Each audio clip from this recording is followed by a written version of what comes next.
Pete Hegseth is in Florida. He's headed to MacDill Air Force Base in Tampa this afternoon for a tour of U.S. Central Command. He is expected to meet with top brass while there for the latest updates on the U.S. military operations in the Middle East. His first stop, though, was at U.S. Southern Command in Doral, Florida, this morning for the inaugural America's Counter-cartel Conference.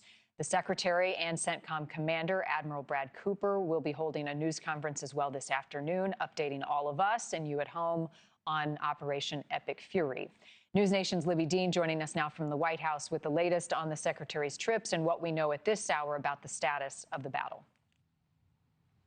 Hi, Marni. So I'm actually outside MacDill Air Force Base today, not at the White House, but of course, Secretary Hegseth traveling down here to Florida. That's why we're here. And this is MacDill Air Force Base, which is home to United States Central Command. That is the absolute brains of this operation that we've been seeing play out on the ground in Iran. So all those logistics, those strikes ordered, that flows through this command center here at MacDill Air Force Base, which has been involved in really a lot of the conflicts that have played out in the Middle East for decades. So it's key here for Hegseth to travel here, get this briefing that we're going to see play out. Now, what you're looking at right now on your screen, those strikes that the U.S. has been launching since Saturday, being posted incredibly quickly by Central Command on social media, where you can see the U.S. hitting targets practically moments after it happens. Really this real look inside the war that we haven't seen in modern history. Now, as for Secretary Hegseth, you were talking about this, Marni. He's crisscrossing Florida today.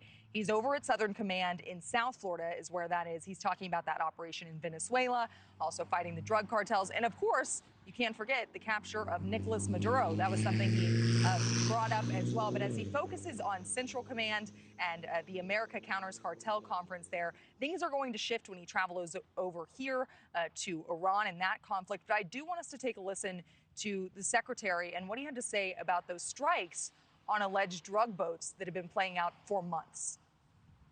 Last month, we went a few weeks without targeting a single boat. Why? Well, because we couldn't find a whole lot of boats to sink. And that's the whole point, is to establish deterrence from narco-terrorists who have been able to traffic almost unfettered. Some key reporting out of Politico today that you're looking at on your screen. They're reporting that Central Command is requesting more intelligence officers be sent from the Pentagon to Central Command for a minimum 100 days. What stands out in this report to me, Marni, is that request of the timeline here of 100 days. We've heard from the president, we've heard from Secretary Hegseth.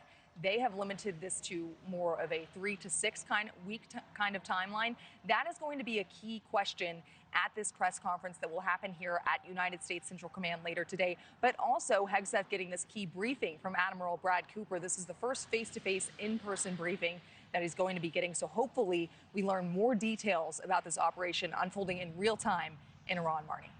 All right, Libbey Dean in Florida. Enjoy the sunshine. It looks like it's cold and foggy and some rain in Washington. So good move today. Thank you for watching. Subscribe below and download our NewsNation app right now on your phone, and you will get fact-based, unbiased news for all Americans.